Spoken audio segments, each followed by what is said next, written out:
Kia ora. First thing we're doing today is going to set up this solar hot water controller. It's our latest series. It's replacing the older ones. It's an all-in-one. So first of all, we just press the set button, and then CLK comes up. That is clock. So to set the time, you'd press the set button again, and it's obviously, and then say you go up and down, whatever, that way. For the thing, and then when you set the hours, it clicks across to the minutes, and then you do the same thing there. And when you set that, then it comes back, press the set button, it goes back again. Then say you move on to the next setting. That's the AH. That's the after heating for the thermostat function. Right, for that, so you press the set button on that, and it's this. It looks like a 5, but that's S2. So that's for the sensor 2. We're working off the sensor 2 here, and that's for the controls. So then we move to the next one. So that's for the switch on temperature. The O is for the on. For the if the solar doesn't get everything done, then if the temperature drops below 48 degrees, then the element actually kicks on. So, and we have it set at 48 degrees, and then the switch off is at 50 degrees. So, and then AHF, and then we go on to the next one, which is the first time that it turns on. So at 5 a.m. in the morning, we have it set here. So if you want to change the settings, you go across like that. You press that, and then you can scroll up or scroll down, and then you press the set button, and away you go. And then press it for the minutes as well. And then so we have it set. The first switch on button or time is at 5 a.m. in the morning. If it's not up to 48 degrees, it kicks on, and then the switch off is at 7 a.m. And it will switch off at 50 degrees. So then it is the third one is at 5 o'clock in the evening. So that means that all during the day there is no electricity being used. So then at 5 o'clock in the evening, if it hasn't reached 48 degrees, then the element will kick on again. But generally speaking, it will have hit 48 degrees and over it. So, and then the switch off time is 22:10 p.m. So yeah, that's it. Basically, you can change those parameters around if you need to, and then there's a third one as well, which we leave at double zero, and then so it doesn't actually function on and off. So right, then we press escape to get out of that one, and then we move on to the next one. Powered, like that's the password. So the password is zero. So we just press that's it for the setting, and then just go through. That's it. And then we get into load. So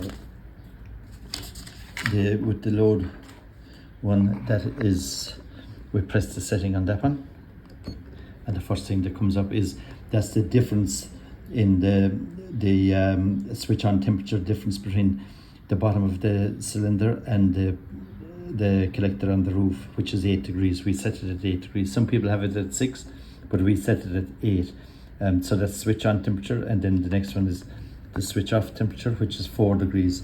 We find that the most effective.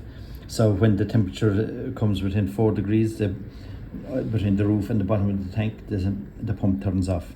So that's that one. And then SMX is the maximum temperature of the tank. We have it set at 70 degrees, and we find generally that's okay. If you have a dairy shed or something like that, you'll actually take that up to really almost boiling point. Then so, and it's judged off of the sensor 2. So you could actually have it on the sensor 3 if you wanted to.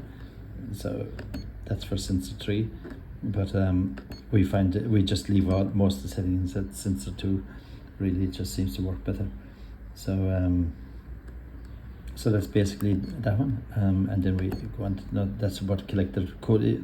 There's no need to change that settings, they're all preset, and that's for cooling, which it's not really effective with the tubes because they're so well insulated. So yeah, and then that's manual if you want. That's only for testing purposes, so you don't need that either. And that's for the blockage for the pump, that if the pump hasn't been working it kicks on, so you don't have to worry about that one either. And the ODI, yeah, we can, that's that has to do with Legionella and Legionella degree, in case it doesn't get hot enough. So that's it. We press the set button again, and then we have it turned on. You can actually you can turn that off if you need to, but we always leave it on because it's safer. So that means that if it every 7 days it checks it, and if the temperature of the cylinder hasn't reached 65 degrees over 7 days, it will actually come on and it will bring the temperature up to 65 degrees and hold it there for an hour minimum. That kills any bugs or anything that will be in it. So that's 7 days, and then it's for 60 minutes, and the temperature is 65 degrees. You can raise that. Some people keep it at 60, some people at 70, but we just leave it at 65, but it's entirely up to yourself.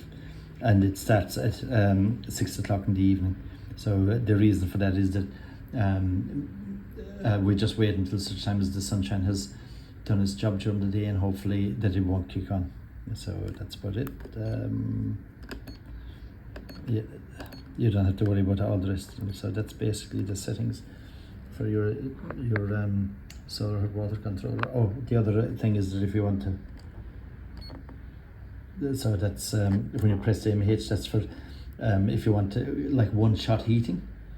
If you had a lot of people maybe staying during the day and you just want to heat the thing, so you press this button and that will actually turn on the element. So and you, when you click it there, you can see that that comes on flashing, but this also showing that it's manually turned on.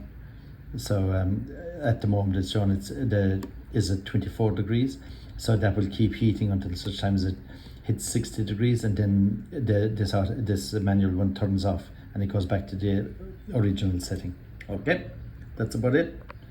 And then if you want to turn it off, you can press that button again, but it will automatically turn off itself.